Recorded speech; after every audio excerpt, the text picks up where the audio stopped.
السلام عليكم ورحمة الله وبركاته. أهلا بيكم معايا في فيديو جديد من وي. فيديو النهاردة إن شاء الله هشرح فيه معاكم غرزة من أحدث غرز الشتاء السنة دي.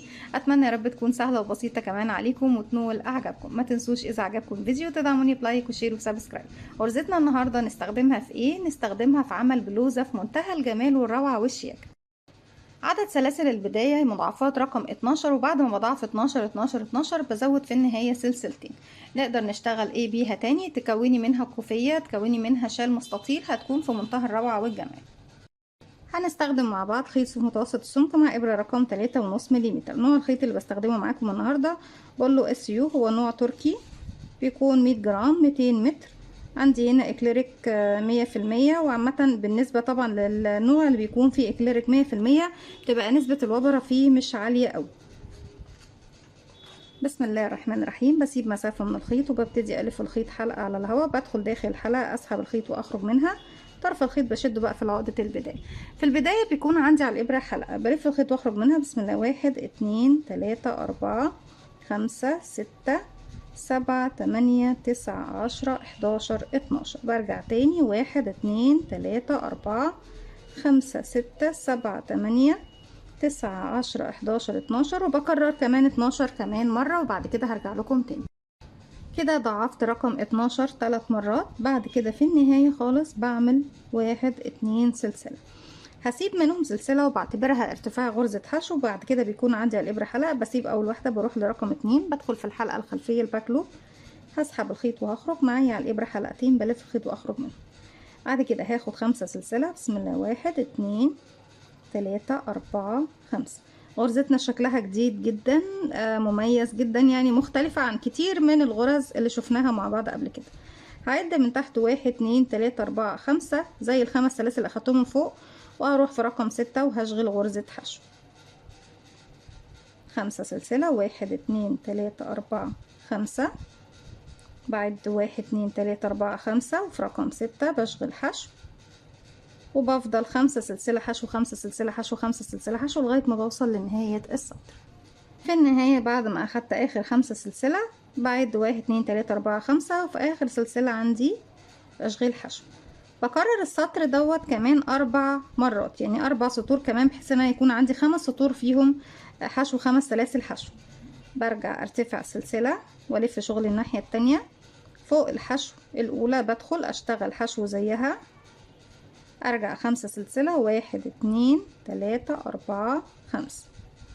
وهنروح فين يا بنات؟ بسيب الخمسة ونروح عند الحشو اللي في المنتصف هنا، رقم طبعا رقم 2. رقم 1 انا اشتغلت فيها، بدخل بقى في رقم 2 واشغل حشو زيها. هكرر اكمل السطر دوت 5 سلسلة حشو 5 سلسلة حشو 5 سلسلة حشو، وبعد منه كمان بكون 3 سطور كمان، بحيث ان انا بيكون عندي 1 2 3 4 5. لازم يكون عندي 5 مراحل من المرحلة دي. هكملهم وارجع لكم. رجعت لكم تاني وكده كونا 5 مراحل، 1 2 3 4 5 زي ما احنا شايفين. مش دي طبعا غرزتنا النهارده، بما انها طبعا هي شكلها حلو جدا وغرزة خاصة بنفسها، لكن هي لسه ليها تكملة. لكن لو حابين يا بنات تشتغلوا الغرزة دي زي ما احنا شايفينها، هي غرزة مميزة جدا. تعملي منها كوفية هتكون حلوة قوي، تعملي منها شال مستطيل هتكون بردك جميلة، وممكن تعمليها بلوزة او كارديجان او طاقية. الغرزة مميزة جدا، وخصوصا انت لو اشتغلت لها، لو بتعمليها طاقية واشتغلتي من تحت عمود امامي او بريد امامي وبريد خلفي وهكذا، او تشغلي من تحت بغرز الحشو، بعد كده تبتدي تشغلي غرزتنا وترجعي تختمي الايس كاب او الطاقية بغرز الحشو، هتكون في منتهى الجمال والروعة. تحفة جميلة جدا. لكن مش هي دي غرزتنا النهاردة، دي بداية غرزتنا النهاردة. كده في نهاية السطر رقم 5 بدخل بقى في الغرزة الأخيرة، الحشو الأخيرة. هسحب الخيط وهخرج وابتدي اغير في الحلقتين دول، هغير للون جديد. بشتغل كل مرحلة بلون، وممكن تشتغلوها بلون واحد، مش هتقول لا طبعا. هي الغرزة من الغرز الحديثة جدا، محدش شرحها ولا في الشرق الاوسط ولا حتى كمان بره الشرق الاوسط. هرتفع سلسلة ارتفاع غرزة الحشو والف شغل الناحية التانية. وخدوا بالكم معايا بقى في الخطوة اللي جاية، لان هي دي ايه، تاني مرحلة من غرزتنا واهمها. فوق اول فراغ بدخل اشغل غرزة حشو زي ما احنا شايفين.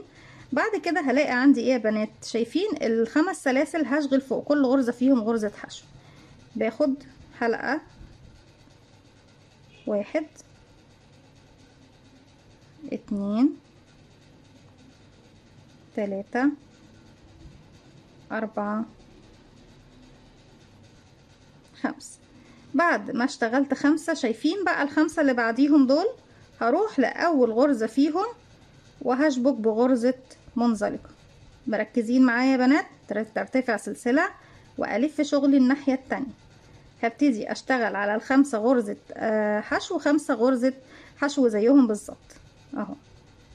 ده مكان التشبيك بتاع المنزلقة، ماليش علاقة بيه. اروح بقى لل5 حشو أشتغل 1 2 3 4 5. وطبعا انا ماليش علاقة باخر غرزة دي، مش هشتغل فيها دلوقتي. هرتفع سلسلة وارجع تاني اشتغل 1 2 3 4 5. انا طبعا شبكت هنا بمنزلقة، والسطر اللي فات اشتغلته من غير ما اكون جنب المكان ده. هروح هسيب دي السلسلة دي واروح للي بعدها اشبك بمنزلقة، ارتفع سلسلة والف شغلي الناحية التانية. المكان ده مكان المنزلقة ما بشتغلش فيه، بشتغل على ال5 غرز حشو بس. 1 2 3 4 5. سلسلة والف شغلي الناحية التانية، وعلى ال5 حشو 5 حشو. 1 2 3 4 5. طيب هنا دلوقتي بقى انا مش هشبك بمنزلقة. شايفين غرزة الحشو دي؟ هروح اشتغل فوقيها غرزة حشو واحدة. كده اخدنا شكل الزجزاج، وابتدت طبعا شكل غرزتنا يبان زي ما احنا شايفين بالشكل ده. تمام يا بنات؟ اعتقد طبعا انتوا شايفين دلوقتي قدامكم حاجة لسه جديدة وغريبة جدا، بس بصراحة مميزة جدا. وهتشوفوا كمان الصورة اللي هحطها لكم الخاصة ببلوزتها قد ايه جميلة. بعد ما اشتغلت حشو فوق الحشو طبعا في المنتصف، برجع تاني اكرر على 5 غرز سلاسل 5 حشو. 1 2 3 4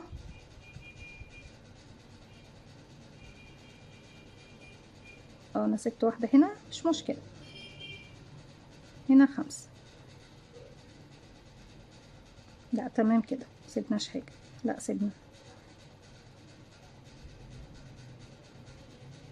لازم نمشي على العدد بالظبط عشان ايه تكون مظبوطة. دي كده 1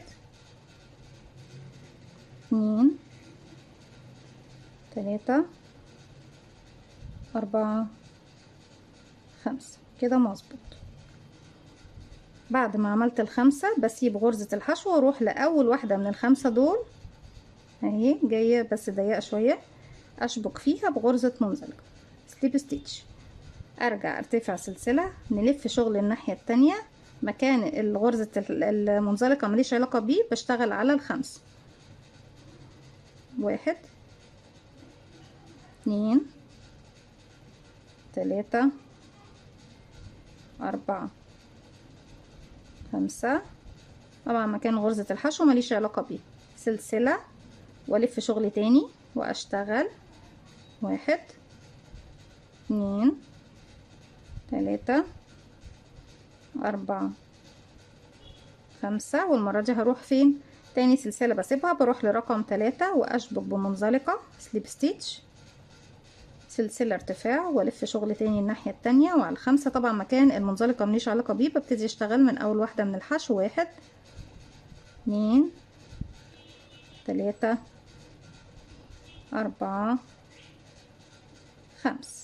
سلسلة وبلف شغل الناحية التانية، وبيكون اخر سطر او اخر مرحلة عندي بشتغل على كل واحدة من الحشو حشو. 1 2 3 4 5. واخر واحدة بنشبكها فين يا بنات؟ مش بشبكها بقى في السلسلة الاخيرة، لا.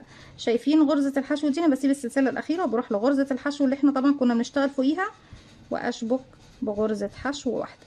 وبكرر دوت في ال5 سلاسل دول وال5 سلاسل بنفس الطريقة. هكمل وهرجع لكم، واتمنى طبعا تكون الطريقة سهلة عليكم. هي على فكرة سهلة مش صعبة، محتاجة بس مننا شوية تركيز مش اكتر. رجعت لكم تاني في نهاية السطر زي ما احنا شايفين. بعد ما كملت كل المربعات بتاعتي بيكون ده الشكل عندي.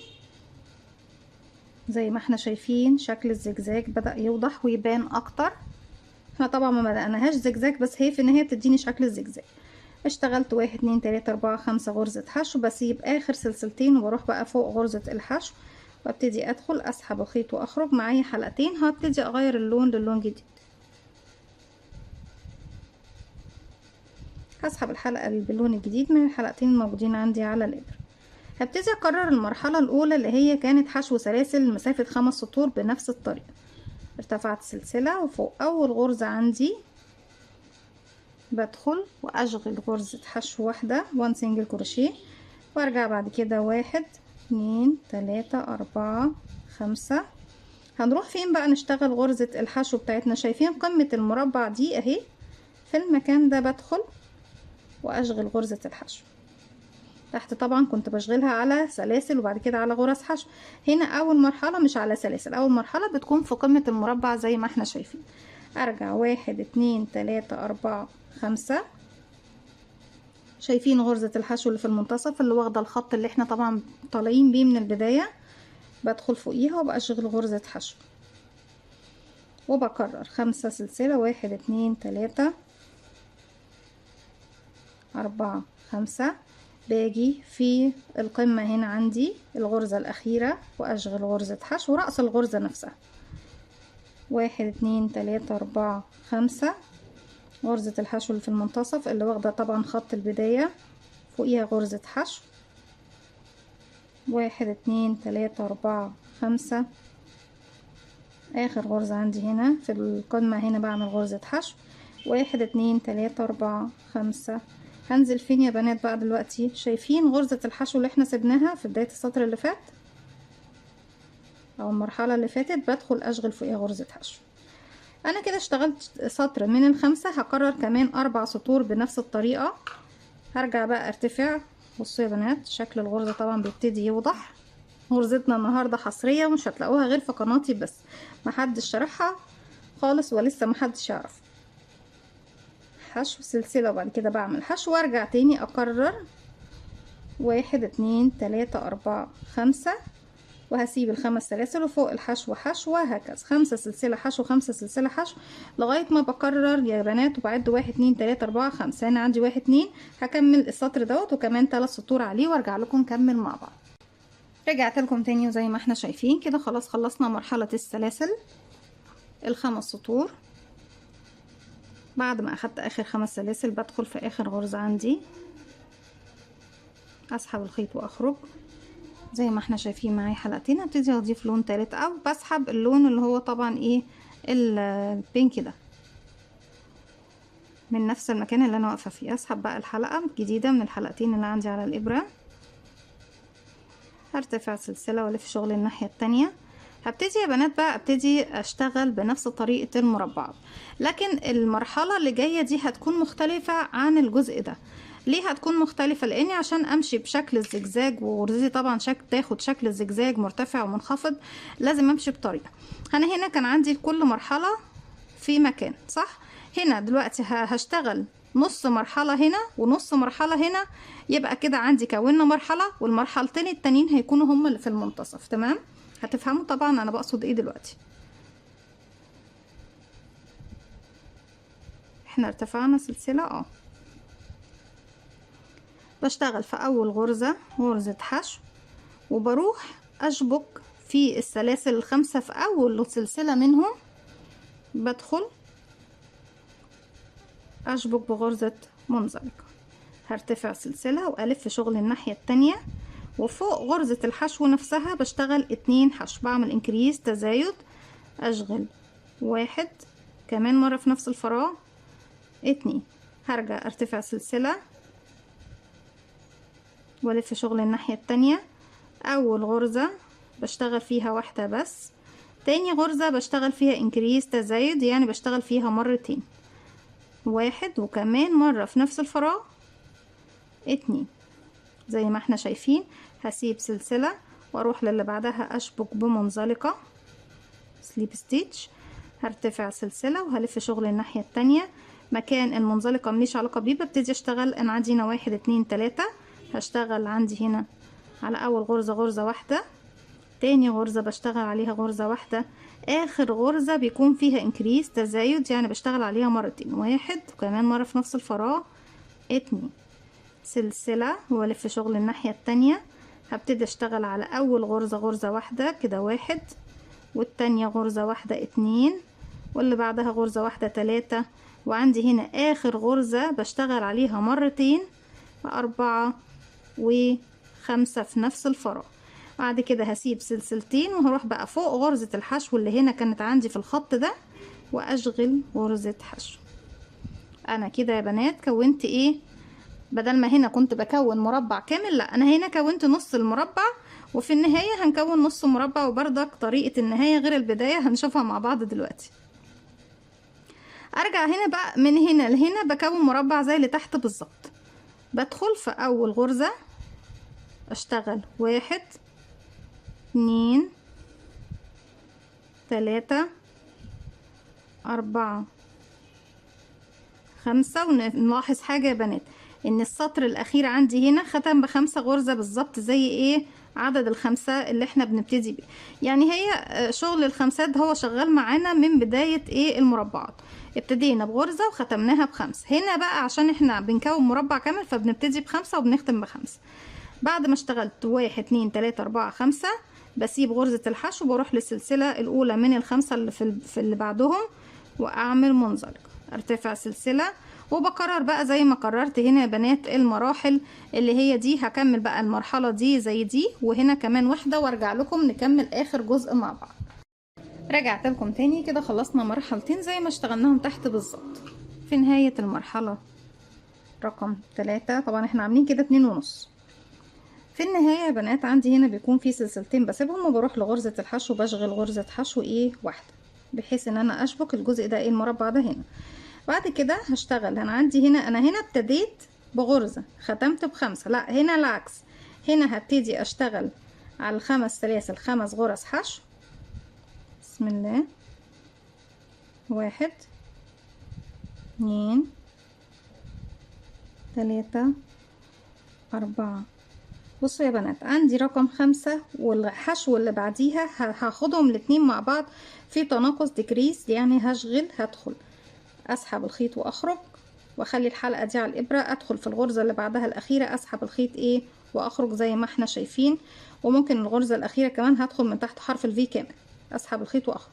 كده معايا 3 حلقات، الحلقة الاساسية والحلقة بتاعت السلسلة رقم 5 والحلقة بتاعت السلسلة اللي هي بتاعت الغرزة اللي هي الحشو الاساسية. هلف الخيط واخرج من الحلقتين مع بعض، ارجع ارتفع سلسلة، هلف شغل الناحية التانية زي ما ختمت بتناقص، هبتدي بتناقص، يعني هدخل اول غرزة هسحب الخيط وهخرج واخلي الحلقة على الابرة، تاني غرزة كمان هدخل هسحب الخيط وهخرج واخلي الحلقة على الابرة، هلف الخيط واخرج من ال3 حلقات مع بعض زي ما احنا شايفين. هيتبقى لي كده كام؟ انا خدت 2 من ال5، 3 4 2 1 2 3 4 5، يبقى فاضل لنا 3. واحد واحد واحد، برتفع سلسلة والف شغل الناحية التانية. معايا 1 2 3 4 غرز، باخد اول 2 مع بعض، 1 2، واخر غرزتين هاخدهم في تناقص ديكريز، يعني بدخل اسحب الخيط واخرج، والغرزة اللي بعدها كمان ادخل اسحب الخيط واخرج. معايا 3 حلقات هلف الخيط واخرج من ال3. كده بقى معانا كام غرزة بقى فوق يا بنات؟ 1 2 3. هرتفع سلسلة والف شغل الناحية التانية، هاخد اول غرزتين مع بعض، 1 2، واسحب الخيط من 3 حلقات واشتغل اخر غرزة لوحدها. فوق برتفع سلسلة وبشغل الغرزتين الاخرانيين 1 2 مع بعض، وبلف الخيط واخرج من ال3 حلقات كده مع بعض زي ما احنا شايفين. اصبح كده اعتقد كده خلاص الفكرة وضحت. بصوا كده بقى عندي دي وحدة كامل، مربع كامل، هنا مربع كامل، هنا النص ده والنص كده، يعني ايه عشان شكل غرزتنا ياخد نفس الشكل اللي احنا شايفينه ده زي ما احنا ايه شايفين. غرزة من الغرز المميزة جدا الجميلة، سهلة وبسيطة، لكن محتاجة مننا تركيز شوية ايه لان هي فكرة جديدة خالص.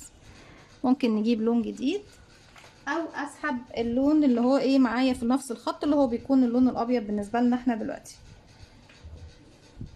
هبتدي بقى بعد كده يا بنات اكرر بقى نظام ال5 سلاسل.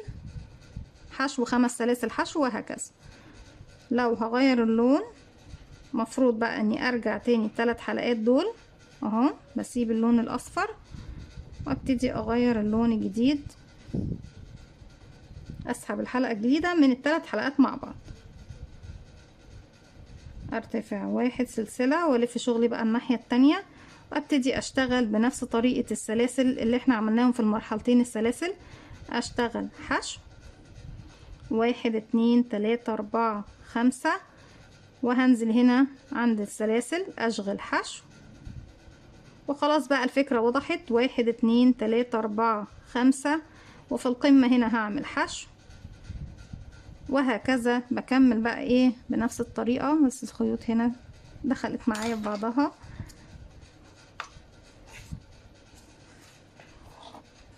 بالشكل ده اهو. نعدل بقى غرزتنا نخليها تاخد الشكل الطبيعي بتاعها. وطبعا لما هبتدي اكون هنا تاني سلاسل تبتدي بقى شكل الزجزاج بتاعنا يبان اكتر. هي طبعا اول 6 سطور طبعا هي السلاسل اللي في الاول بنعتبرها مجرد سطر تأسيس، مش بعدها من العدد يعني، بس هما 6 سطور 1 2 3 4 5 6. دول ال6 دول مش هتحسوا انهم واخدين شكل غرزتنا قوي، لكن بقيه السطور بتكون واخده شكل غرزتنا. ابتدي بعد كده بقى اكمل السطر دوت وبعد منه 4 سطور كمان، بحيث ان انا عندي كل مجموعه بتكون 5 سطور، وارجع اكرر المجموعه دي ان انا بيكون عندي 1 2 3 اماكن بيكون عندي فيها مربعات كامله. ارجع اكمل اكرر مرحلة السطور اللي هي طبعا 5 حشو 5 سلاسل حشو وهكذا، وارجع اكرر المرحلة دي. يعني سلاسل مربعات سلاسل مربعات، بس المرحلة التانية من المربعات، لان احنا زي ما شفنا ما اشتغلناش بنفس الطريقة اللي اشتغلنا بيها هنا. لو اشتغلنا بنفس الطريقة اللي اشتغلنا بيها هنا الشكل مش هيدينا نفس الشكل ده تماما. على مش هطول عليكم اكتر من كده، دي كانت فكرة الفيديو بتاعي النهاردة او غرزتي النهاردة. غرزة حصرية جديدة مش هتلاقوها غير في قناتي. اتمنى يا رب تكون سهلة وبسيطة عليكم وتستفيدوا بيها، تعملوا اشغال كتيرة جدا في شغل، وفي كمان تستفيدوا بيها لنفسكم. ما تنسوش اذا عجبكم الفيديو تدعموني بلايك وشير وسبسكرايب، واستنوني في فيديو جديد من وي. وما تنسوش كمان تفعلوا زرار الجرس ليوصلكم مني كل جديد. السلام عليكم ورحمة الله وبركاته.